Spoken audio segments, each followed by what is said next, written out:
நியாயமா? நீங்கள் செய்தது நியாயம். ஆடிய ஆட்டம் என்ன? அதாவது சத்யராஜன் சொல்லி ஒருத்தர் ஆக்டர் இருக்கார் இல்லைங்க, அவர் வந்து என்ன எக்கச்சக்கமாக பேசினாருங்க. எலெக்ஷன் முன்னாடி அப்படியே பேசினார். இப்போ உட்காந்து அழுதுட்டுருக்காரு. குளத்தூர் வந்து ஸ்டாலின் அவர் தோத்துட்டாராம்.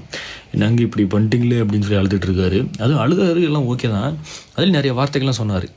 நீங்கள் வந்து பிஜேபி கூட ஓட்டு போட்டிருக்கலாம், வேறு கட்சி கூட ஓட்டு போட்டிருக்கலாம், விஜய்க்கு வந்து ஓட்டு போட்டிங்க அப்படின்னு சொல்லி டிஎம்கே எதிர்த்து போராடுறதே பிஜேபியே தான். ஆனால் நீங்கள் வந்து விஜய்க்கு ஓட்டு போட்டுறக்கூடாது, பிஜேபிக்கு ஓட்டு போடலான்னு சொல்கிறீங்க. என்ன நியாயம்னே தெரில. விஜய் உருளை தளபதி என்ன சொன்ன மாதிரி நீங்கள் மறைமுகமாக பிஜேபி கட்சியில் இருந்தால் அதெல்லாம் இந்த வேலையெல்லாம் பண்ணிருக்கீங்களோ?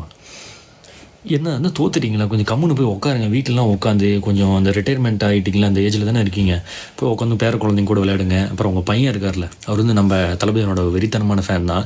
முதல்ல அவர்கிட்ட போய் சொல்லி ட்ரை பண்ணுங்கள். நீங்கள் வந்து ஸ்டாலினுக்கு ஓட்டு போடுப்பா, என் பையனே மதிக்க மாட்டேன்றா, அப்புறம் ஊரில் இருக்க மக்கள் எப்படிப்பா மதிப்பாங்கன்னு சொல்லி இப்போ அவர்கிட்ட முதல்ல சரி பண்ணுற வேலையை பாருங்கள். அதுக்கப்புறம் ஸ்டேஜ் போட்டு நீங்கள் வந்து பப்ளிக் பீப்புள்கிட்ட வந்து ஸ்டாலினுக்கு ஓட்டு போட சொல்லி கேட்பீங்க. உங்கள் வீட்டில் இருக்க ஓட்டே வந்து தளபதிக்கு விழுவுறப்போ மக்கள் ஓட்டு விழுவாதான் என்ன? ஏன்னா அவர் எந்த ஒரு தப்பும் பண்ணலை. இங்கே வந்து ஃபுல்லாக மாற்றத்தை கொண்டு வந்துட்டுருக்காரு. இதுக்கு மேலே உட்காந்து என்னங்க அழுதுட்டுருக்கிறீங்க? தப்பு பண்ண மட்டும் வந்து பேசுங்களேன். கரண்ட்டு கட் பண்ணுறது உங்கள் ஆளுங்க, இந்த மாதிரி கேவலமான வேலை, இங்கே தமிழ்நாட்டில் நடக்கிற அத்தனை கேவலமான வேலை, இந்த ரேப் ஹராஸ்மெண்ட் பண்ணி இந்த காரை விட்டு அடிச்சு தூக்குறது எல்லாமே உங்கள் ஆளுங்க இன்னும் நிறுத்தாமல் பண்ணிகிட்டு இருக்கானுங்க.